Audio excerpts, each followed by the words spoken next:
Tonight, backlash over Donald Trump's decision to pardon more than 1,000 rioters who stormed the U.S. Capitol.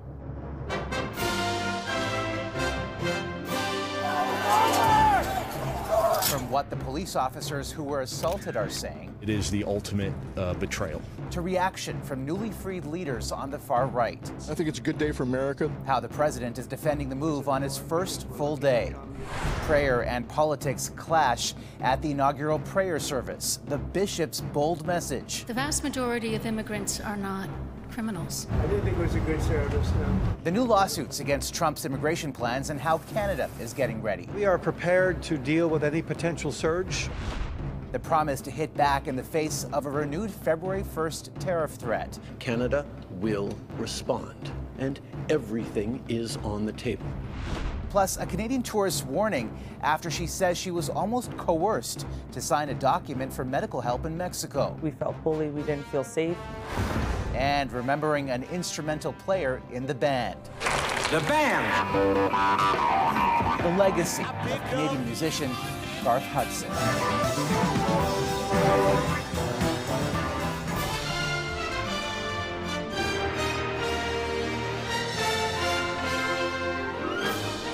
CTV National News with Omar Sachedina. Good evening. Growing controversy tonight over Donald Trump's decision to grant full clemency to those charged in the deadly attack on the U.S. Capitol. More than 200 of those serving prison time have already been released. And as CTV's Washington Bureau Chief Joy Malbon reports, some of that criticism is coming from within his own party. Stewart Rhodes, founder of the Oath Keepers, a far-right militia accused of stockpiling firearms in a plot to attack the Capitol, now a free man. I think it's a good day for America that this is being, all the wrongs are being undone. Trump's your president! And Proud Boys leader Enrique Tarrio, convicted of conspiracy in the plot, had his 22-year sentence wiped with the stroke of a pen. Approximately $1,500 for a pardon. Full pardon. Today, President Donald Trump defended his actions. Joe Biden gave a pardon yesterday to a lot of criminals, and you should be asking that question. January 6th, a dark day, the Capitol attacked by Trump supporters, believing the lie that the 2020 election was stolen from Trump. Back then, the president condemned the violence. And to those who broke the law, you will pay. Damages in the millions, 140 officers attacked and injured, including Michael Fanone. Shot with a stun gun, he suffered a heart attack and says Trump is trying to rewrite the truth. I have been betrayed by my country, and I've been betrayed by those that supported Donald Trump. Outside prisons, watch parties, waiting for releases, celebrating the rioters as heroes. Let's go! Remember the QAnon shaman who served jail time? Today posting, "Thank you, President Trump. Now I'm going to buy some mother effing guns." But not everyone's cheering Pam Hemphill, known as the MAGA granny, refusing the pardon. I broke the law. I pleaded guilty because I was guilty. That Trump could let these criminals out. And they had criminal records before January 6th. They're very dangerous people. On Capitol Hill, backlash to Trump's pardons, even from some Republicans. It was surprising to me that it was a blanket pardon. Now I'm going through the details. I do not support the pardons if they were given to people who committed violent crimes.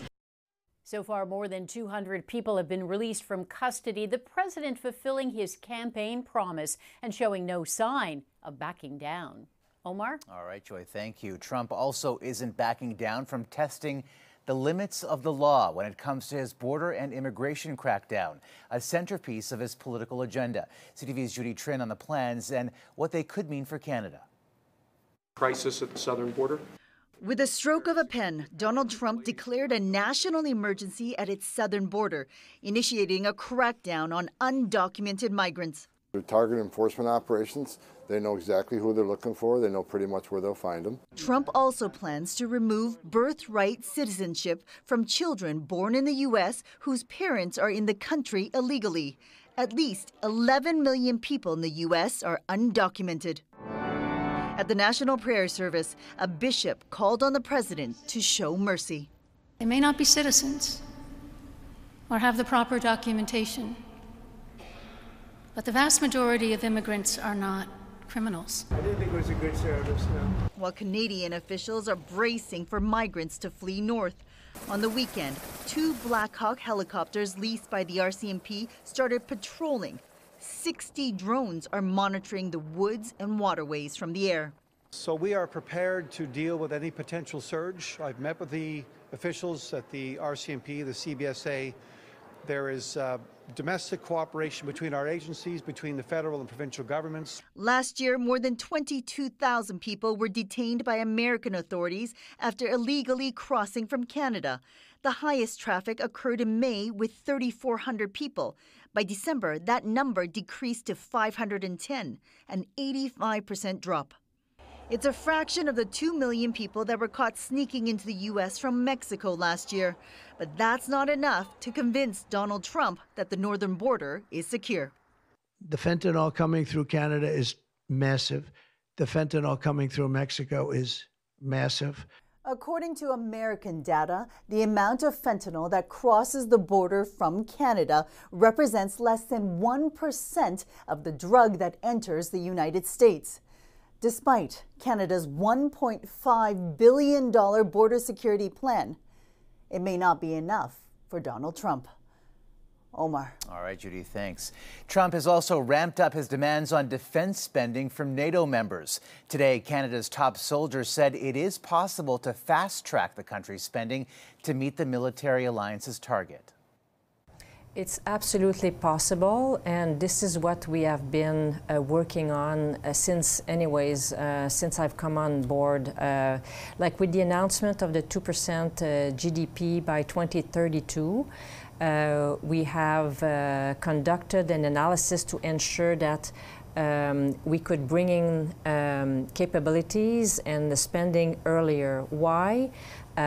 Because the longer we wait, the less we can get for the same amount of money. The Prime Minister said today he supports dollar-for-dollar matching tariffs. He spoke at the Liberal cabinet retreat in Quebec. On the same day, a new report raised new questions about Donald Trump's economic motivations. CTV's senior political correspondent Michael Couture explains. Our focus is on the substance of things. Prime Minister Justin Trudeau and his team are trying to ignore the rhetoric. Donald Trump mused about imposing 25% tariffs on Canada again tonight. But the executive order he signed called for a study of trade imbalances by April 1st. Donald Trump is, as always, a skilled negotiator and will do what he can to keep his negotiating partners a little bit off balance. But it was cabinet ministers who were caught off guard as they left their retreat, hearing a report from the Wall Street Journal that Trump is using the threat of tariffs to renegotiate our trade agreement with Mexico and the U.S. 1 year ahead of schedule. But Trump denied that. No, it's really not on U.S. It has nothing to do with that. Still, ministers were forced to respond. There's been a lot of things being said in the last few hours, I would say, but what I can say is that as Canadians, we always should be ready and we should be confident. We have a lot to offer. That includes critical minerals and energy that ministers say the U.S. would have to buy from countries like China and Venezuela if a trade war escalates. It's all part of the chess match our representatives are playing right now. We have the framework and the tools. The Liberals do have a plan to respond with counter tariffs that senior government sources say involve $110 billion worth of products. After attending the inauguration, Alberta Premier Danielle Smith says now is the time for talk, not retaliation. We know that we have a reprieve here that allows us to make the case to the Americans on the issues that are important to them. And so I will be doing that, and I hope my fellow premiers will be doing that. We're going to stand up. We're going to support federal efforts to respond with targeted tariffs to make sure that the Americans understand that we will not surrender. Some members of Trudeau's Council on Canada-U.S. Relations called for calm. It's coming April 1st or maybe February 1st. And until then, I think we just need to be careful and prudent with our cards. Prudent but prepared. It's why the Prime Minister is holding another virtual meeting with premiers tomorrow to discuss Canada's response to the U.S. tariff threat. Omar. Mike Couture in Montebello, Quebec tonight. Mike, thanks. That threat is a source of anxiety for Canadians, but there was some good news about the economy today. The inflation rate was lower in December. It came in at 1.8%. Restaurant, food, and alcoholic beverages saw price declines, in part because of the GST-HST holiday. And here to break down what it all means is Chief Economist Pedro Antunes at the Conference Board of Canada. So, Pedro, that inflation number is very close to the Bank of Canada's target, but that tax holiday actually ends in a few weeks. So what does this mean for the Bank of Canada's next interest rate decision on January 29th? Yeah, I do think the bank will be very aware of the fact that as the tax holiday ends, inflation will tick back up.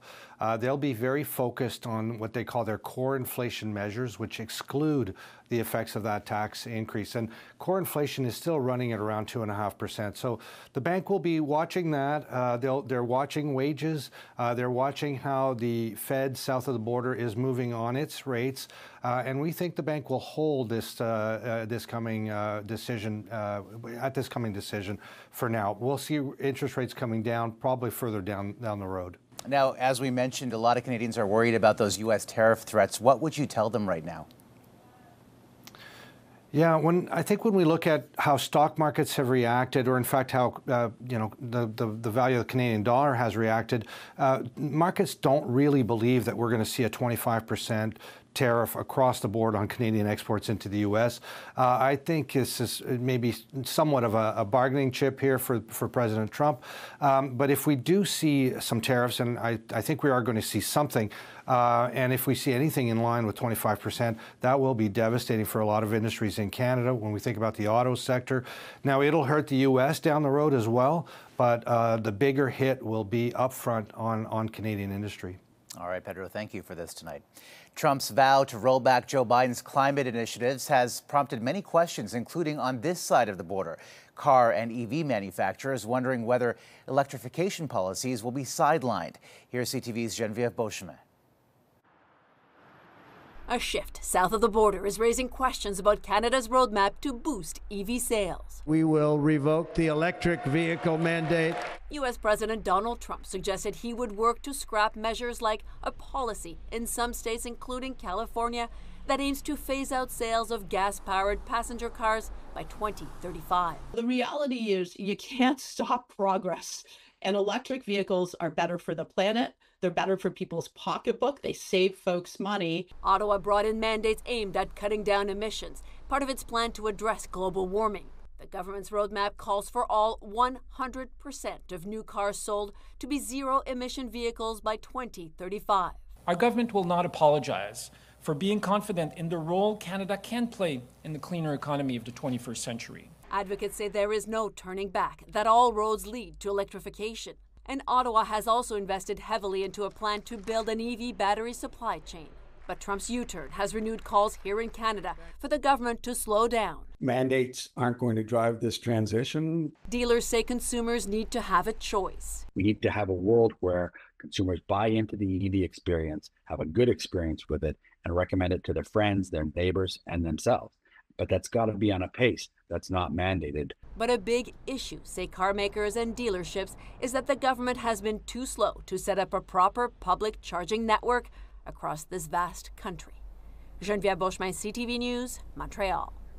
If you subscribe to Netflix, get ready to pay more. The price is going up in several countries, including Canada. Monthly plans are going up by $2 to $3 per month. The streaming giant added a better than expected 19 million subscribers towards the end of last year and says the hike is due to programming investments. A warning for you tonight, a Canadian family is sharing their frightening travel ordeal at a resort in Mexico. They say they were refused medical help unless they signed a non-disclosure agreement. CTV's Allison Bamford tells us what happened next. Swiping through photos of a Christmas vacation gone wrong. We felt bullied, we didn't feel safe. Jesslyn Shiggles says she and her family got sick with food poisoning last month while staying at a Mexican resort, the Royalton Splash Riviera Cancun. The resort is supposed to be kind of your home away from home. It's supposed to be your safe space when you travel, and that was far from the answer for us. After her husband got sick, she says she asked the front desk for medical help. That's when she says staff presented her with this non-disclosure agreement that would have prevented them from sharing their negative experience with anyone. They said they would not send the doctor unless I signed this paper. To me, that's holding a ransom over their head.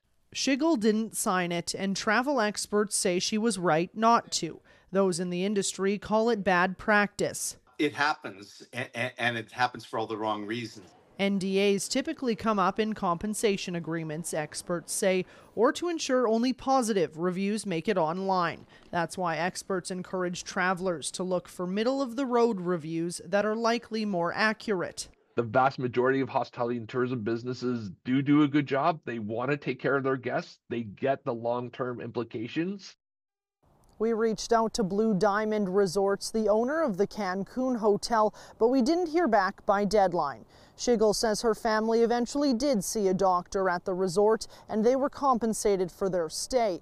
But she says the hotel still hasn't told her why they asked her to sign that document in the first place.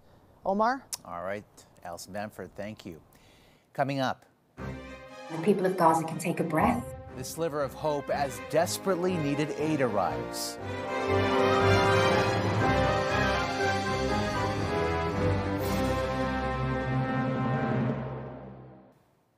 At least 76 people were killed when a fire ripped through a ski resort hotel in northwest Turkey. Witnesses say terrified guests tried to climb out using bed sheets, and officials say at least 2 people died jumping from the building to escape the flames. The fire broke out in the restaurant of the hotel, some 300 kilometers east of Istanbul. It happened at the start of a school holiday when many families travel to the mountains to ski. Israel's top general has resigned over what he calls a terrible failure of security and intelligence on October 7th. The tenuous ceasefire between Israel and Hamas still stands as vital aid flowed into Gaza. At the same time, a new wave of violence broke out in the West Bank. CTV's Heather Wright reports from Tel Aviv tonight. Israeli forces raided the city of Jenin in the occupied West Bank overnight, killing at least 4 Palestinians and wounding dozens more. Part of a large-scale operation against Iran-backed groups, according to Israel's prime minister. Hours later, 4 people were injured in a stabbing attack in Tel Aviv, which authorities believe was an act of terror. The attacker was killed. Tension is high on day 3 of the fragile ceasefire in Gaza, where people are still taking in the extent of the destruction. Roughly 600 aid trucks are entering the enclave daily, carrying vital supplies like food, fuel, and medicine. There is a sense, finally, after 15 months of tremendous bombardment and siege, that the people of Gaza can take a breath. Dr. Louisa Baxter is with Save the Children and says their clinic is treating about 400 people every day.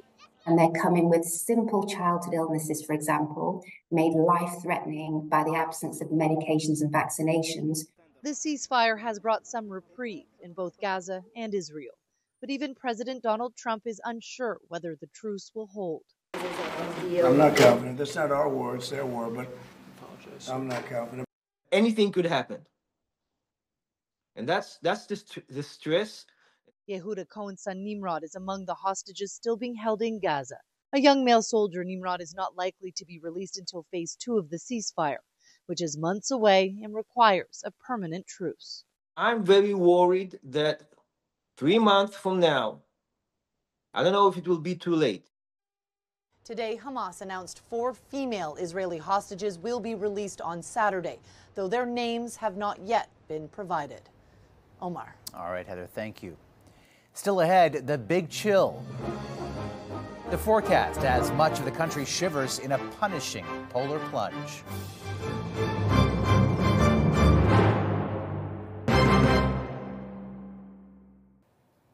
Millions of Canadians are in the grips of a dangerous and deep freeze tonight. The Arctic blast is biting parts of Manitoba, Ontario, Quebec, and Atlantic Canada. Prolonged extreme cold warnings in most of Ontario as temperatures plummeted to -45 in some areas. Environment Canada expects conditions to improve slightly tomorrow, but the northern part of the province could endure wind chills of up to -50. Meteorologists are warning people to cover up as frostbite can develop within minutes. on exposed skin.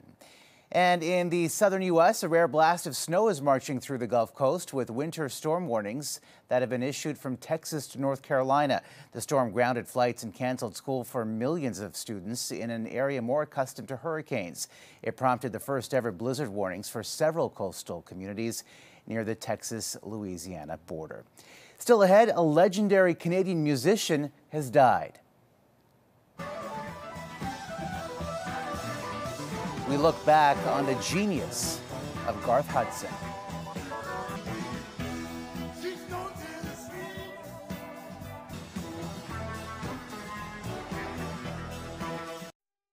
On Cripple Creek, and she sends me if I spring a leak, and she mends me. I don't have to speak, cause she defends me. A drunkard's dream if I ever did see one. You are listening to the beloved Canadian rock group, The Band. The last surviving member died today. Garth Hudson was the keyboard genius who added a distinctive sound to their best-known songs in the 1960s and 70s.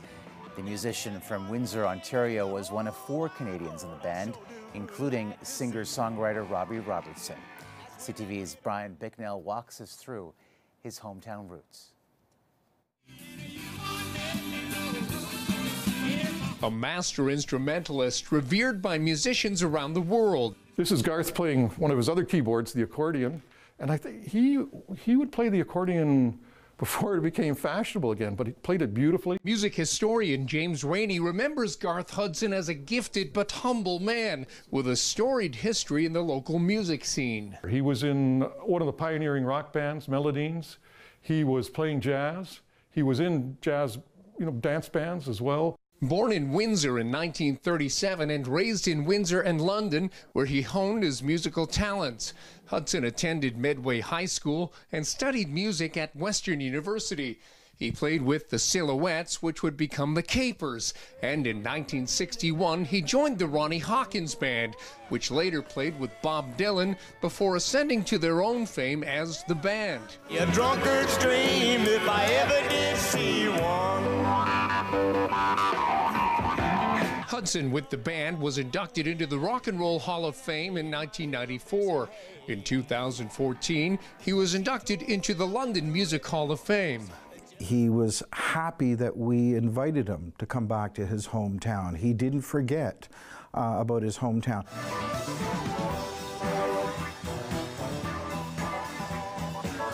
Garth Hudson was 87. Brian Bicknell, CTV News. And that's a snapshot of this Tuesday. For all of us at CTV National News, thank you for watching. Good night and see you tomorrow.